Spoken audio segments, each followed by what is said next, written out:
These stories are taken from the book Tank Engine Thomas Again and Again. Thomas, Percy, and Old Slow Coach. Thomas, Percy, and James were looking at the early morning sky. Everyone's so much happier when springtime comes, said Thomas. Everyone except the fat controller, grumbled James. He seems to be working us harder than ever. I'm tired of these coastal runs. He just wants everything to be ready for the holidays, replied Percy. Anyway, salty air makes me all cheerful in my smoke box. Pa, snorted James. It's the countryside that really gets me fired up. It's the only place to be. And he puffed away to collect his trucks from the docks. Thomas and Percy had to take some empty trucks to the scrap yards. In a siding, they saw an old coach. She looked very sad. What are you doing here? They called me old slow coach and told me I wasn't useful anymore. Now only the mice riding me. Well, you may be dusty, but you look in perfect shape. The yard manager appeared. Come along, I have trucks for you to take away.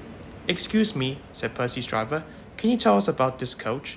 Old slow coach. She's been here for years. She'll be broken up when we find the time. The engines were dismayed. We'll try and help you, said Thomas, but he didn't know how.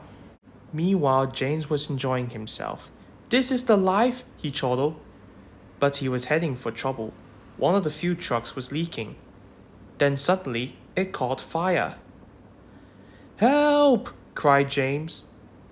They reached a siding, and his driver gave the alarm. It's fuel, and it's dangerous. As Thomas and Percy approached the junction, they saw the smoke and a guard waving a red flag. Sparksman James's funnel has set the trucks ablaze, he called. The fire is under control, but it's quite a mess. You said the countryside got you all fired up, James, said Percy, but I didn't think you meant it in this way. Ha! Snorted James. It's the silly trucks' fault, not mine. It's safe to proceed now, called the fireman. Thomas and Percy now felt sorry for James as they passed by. It wasn't long before they reached the station. Later, as they were having a long drink at the water towers, they suddenly heard a commotion. What's the matter? Thomas asked. It's another fire at the workman's hut, replied Thomas's driver. We better see what we can do. The two engines raced to the scene, just as the fire engines arrived. But they had a big problem. We are completely out of water, cried a fireman. We can't use seawater because it clogs our works. We'll just have to let that building burn. Then Thomas had an idea. Why don't you use the water in our tanks? We just refill them. The firemen wasted no time. You're very clever engines, chuckled their drivers. Soon the fire was out, but the hut where the workmen lived was destroyed. We need to find somewhere to house. The men can't sleep on the beach, said the foreman. What about old slow coach? She would be perfect for the workmen, said Percy. Comfy too, added Thomas. What a good idea, Percy, said his driver. They phoned the fat controller, who agreed. She'll be spick and span by the time you collect her. And she was, and very happy too. I can't thank you enough. I feel splendid, she said. The engines buffered up to her, and she set off happily for her new home. Everyone agreed there was nothing old or slow about Coach, and she will always be really useful indeed. Thomas, Percy, and the Squeak.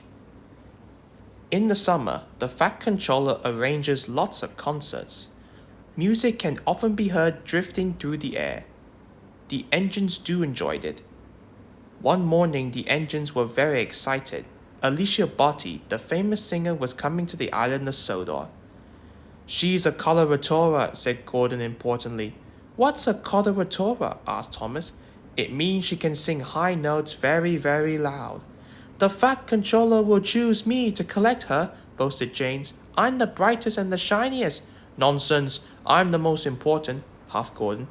Thomas wanted to feel important too. He might choose me, he said hopefully. Well, one thing's for sure, said Gordon. He won't choose Dirty Percy. Don't call me Dirty Percy!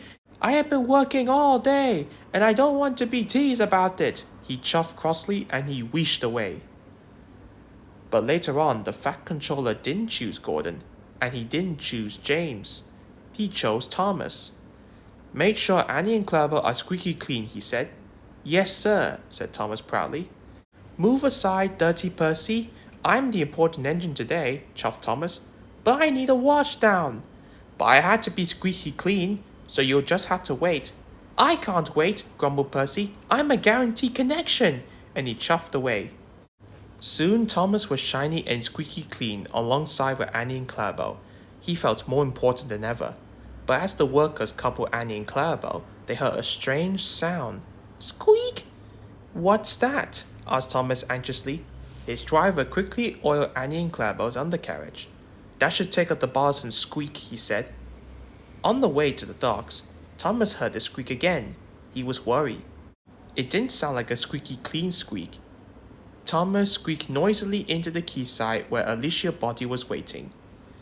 The Fat Controller held Clarabelle's door open when a mouse! Alicia Body screamed.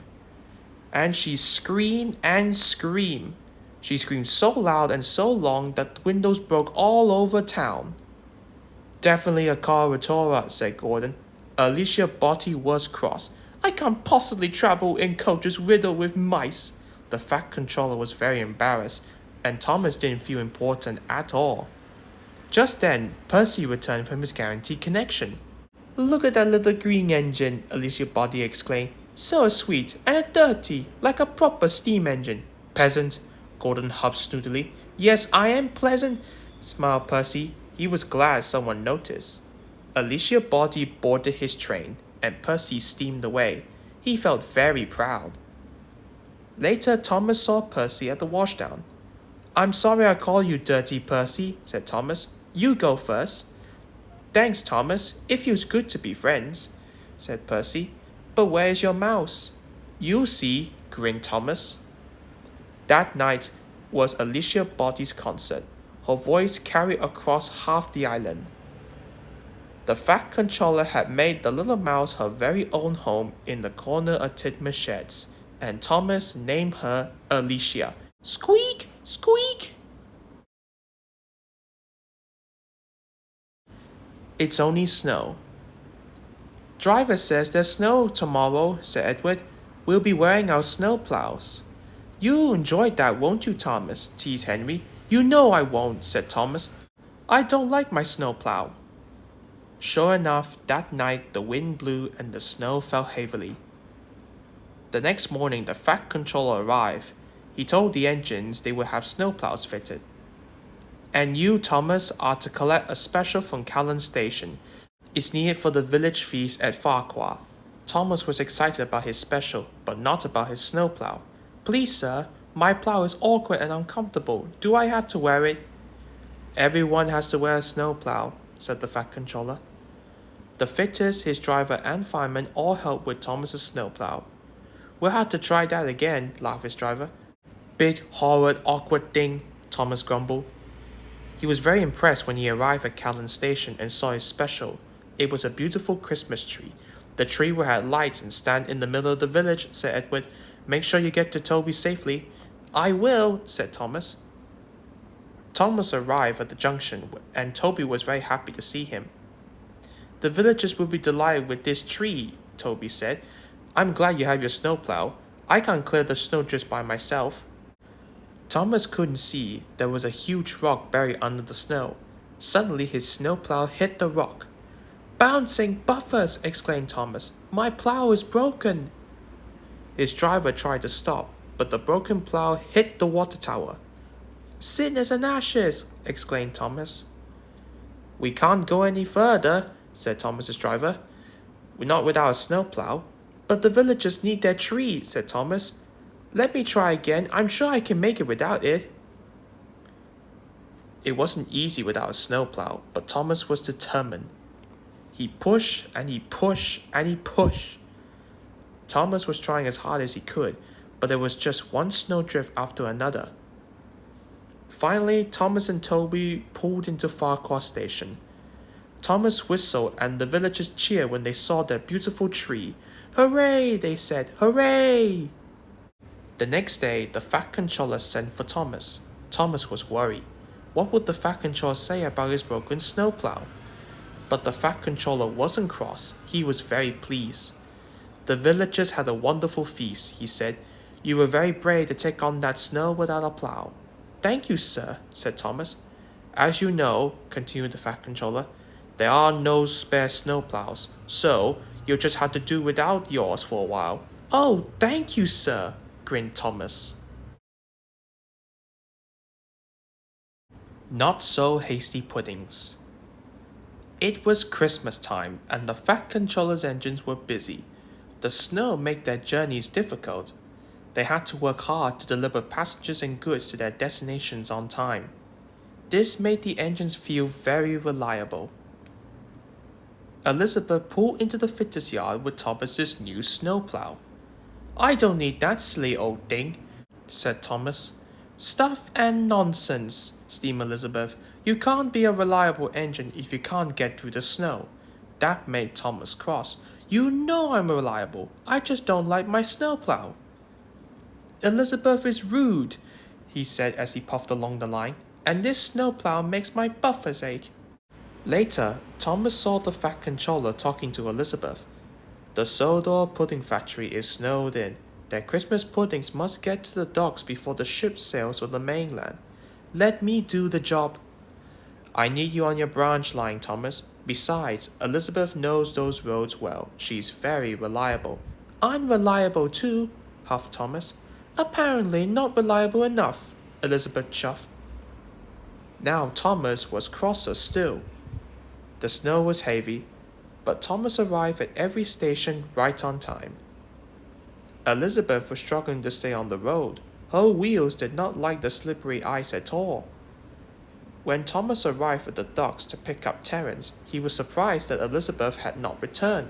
The ship will miss the tide, said the dock manager, and the children won't have their Christmas puddings. Thomas, go and look for Elizabeth at once. Yes, sir, answered Thomas. Perhaps Elizabeth isn't so reliable after all, he whispered as he left. At the pudding factory, Elizabeth was piled high with crates of Christmas puddings. The Fat Controller's counting on me. I mustn't be late. She chuffed onto the icy road. Suddenly, she was on a steep hill. Her driver applied the brakes. Elizabeth slid out of control into a deep snowdrift. Poor Elizabeth. Thomas and Terence puffed through the swirling snow. They couldn't see Elizabeth anywhere. Soon they spotted her driver, who was standing by the level crossing. Elizabeth is stuck under the snow, her driver explained. I need help to dig her out. Terence rescued her in no time. Thank you, Terence, for pulling me out. You're welcome, Elizabeth. You better hurry. Indeed, Thomas said. It wasn't your fault, Elizabeth. It's the slippery roads. I'll take you there. Elizabeth felt much better. Elizabeth got onto Thomas's low loader, and Thomas set off. He chuffed and puffed as fast as he could. They reached the docks just in time. The Fat Controller was delighted to see the bakery crates, and Elizabeth was safe and well. We'll get you unloaded immediately. Now the children will have their Christmas puddings, said Thomas. Well done, said the Fat Controller. Oh, thank you, Thomas, said Elizabeth. You and I are both reliable. And Thomas had to agree.